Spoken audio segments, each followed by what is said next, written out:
خولہ ایک صحابی کا نام ہے، ان کے شوہر تھے عبادہ بن صامت۔ کچھ معاملہ ہو گئے دونوں میں، غصے میں حضرت خولہ کو انہوں نے طلاق دے دی۔ اچھا، جاہلیت کی ایک طلاق تھی، وہ طلاق کیا تھی؟ کبھی کبھی غصے میں آ کے مرد کہہ دیتا تھا کہ تیری پیٹھ میرے ماں کی طرح ہے، ہاں، انت علی کا ظہر امی، یہ ایک قسم کی طلاق ہوتی تھی، یعنی تیری پیٹھ ماں کی طرح ہے کا مطلب تو میرے لیے ہمیشہ کے لیے حرام ہو گئی، تو ماں کی طرح محترم ہو گئی میرے واسطے، میں تجھ سے کوئی تعلق نہیں رکھوں۔ یہ ایسی طلاق تھی، اس طلاق کو دینے کے بعد پھر کوئی ریمیڈی نہیں تھی۔ طلاق ہوتی تو رجوع بھی ہے نا، لیکن وہ طلاق ایسی تھی، جاہلیت کی طلاق، اگر کوئی بندہ غصے میں کہہ دے کہ تیری پیٹھ ماں کی طرح ہے تو پھر نہ خلا ہے نہ کوئی رجوع ہے، وہ ہمیشہ کے لیے الگ ہو جاتی۔ یہ زمانے جاہلیت میں چلتی تھی یہ۔ اب صحابی کی زبان سے یہ نکل گیا، حضرت خولہ دوڑتی ہوئی اللہ کے رسول صلی اللہ علیہ وسلم کے پاس آئی، کہا کہ اللہ کے رسول، میری اپنی پوری جوانی میں نے اپنے شوہر کے حوالے کی، ان کی اولاد کو پالا پوسا بڑا کیا، اب میں بوڑھی ہو گئی ہوں، کسی اور کی طرف جا بھی نہیں سکتی، کہیں اور ٹھکانہ بھی نہیں ہے میرا، ایسی حالت میں میرے شوہر نے یہ طلاق دے دی جو جاہلیت کی ہو، اب میں کس کے تحت زندگی گزاروں، کہاں جاؤں، آپ کوئی فیصلہ کیجئے میرا۔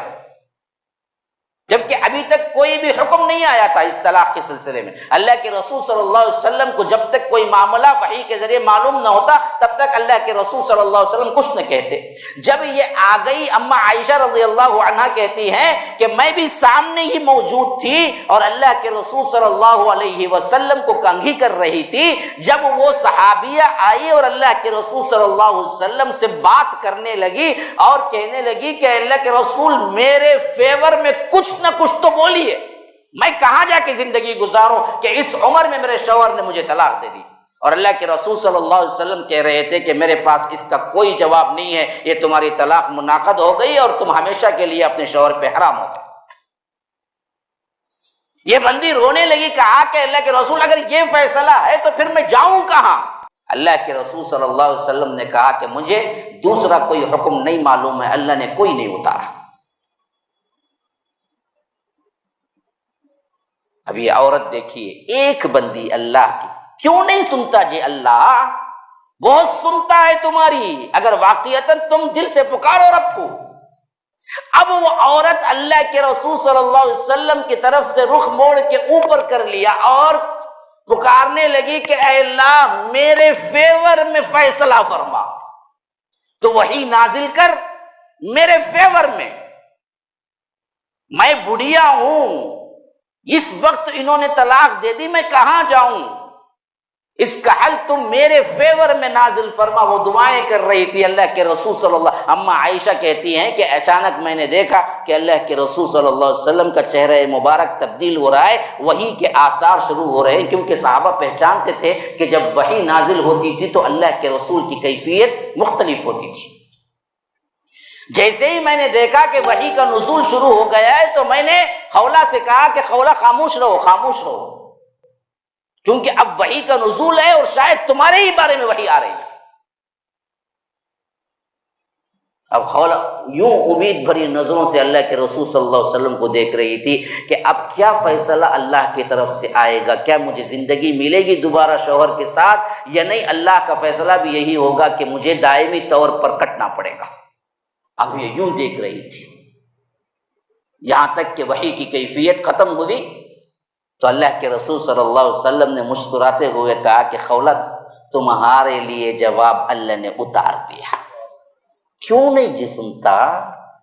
ایک عورت اللہ سے لو لگائی، اللہ کے لیے پکارا کہ میرے مسئلے کا حل دے، اللہ نے ساتوں آسمانوں پر سے وحی اتاری، قیامت تک کے لیے رکھ دیا۔ قد سمع اللہ قول التی تجادلک فی زوجہا وتشتکی الی اللہ، اللہ نے اس کی سن لی ہے اللہ کے رسول جو اپنے شوہر کے معاملے میں آپ سے جھگڑا کر رہی تھی۔